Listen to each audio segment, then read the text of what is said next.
collaborated with the Koffi Annan Foundation to propagate new electoral reforms for Nigeria.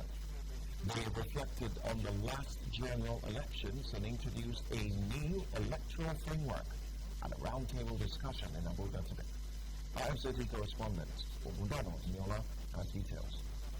Speaking on behalf of Yiaga Africa, Mr. Samson Itodo, who is the executive director of Yiaga Africa, said that there is need to strengthen the electoral law to mandate INEC to transmit electoral results in real time. He recommended that the appointment of INEC electoral commissioners shouldn't be done by the president. Rather, it should be done by a respected body to ensure the independence of the Electoral Commission.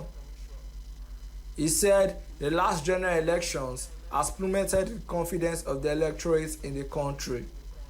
He urged electoral stakeholders to be involved in rebuilding trust in the minds of the electorates.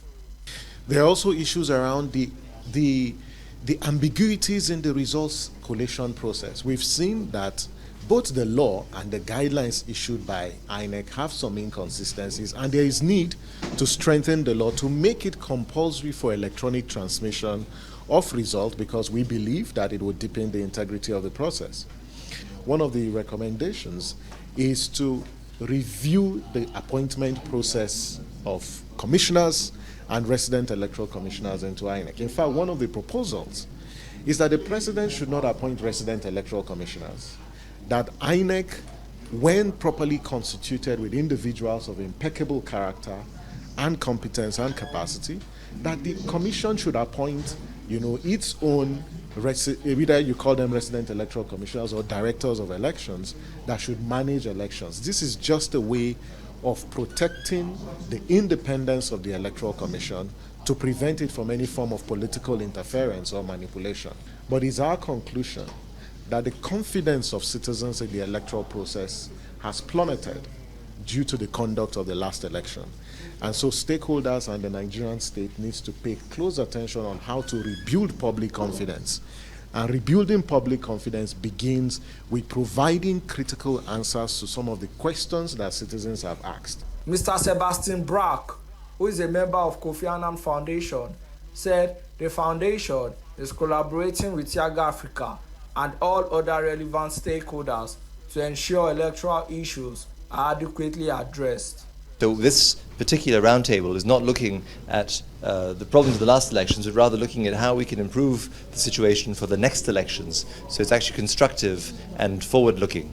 And so the discussion we're having today is looking at a whole bunch of areas which perhaps require some reform, including the law, but also including the appointments process, including political finance, including security. So there's a whole range of issues that the participants are looking at. Also, a member of the House of Representatives representing Just North Federal Constituency, Honorable Dachong Bagos, said civil societies should focus more on primary elections. He noted that democracy must be defined and the electoral process must be rebuilt from the grassroots level. Put more emphasis on the process of primaries of political parties. The system needs to be rejigged and looked into from the beginning of the process, not at the end or the middle of the process. We talked about local government or the houses of assembly, the state's elections. We can't talk about having a credible elections even from the state without us even canvassing for local government autonomy. That is the first step. So those are angles that the civil society needs to start looking into first. That how can our local government be autonomous?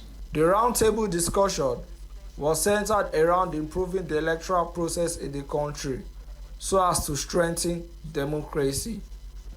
From the nation's capital, Ogudano Eniola, ADBN News.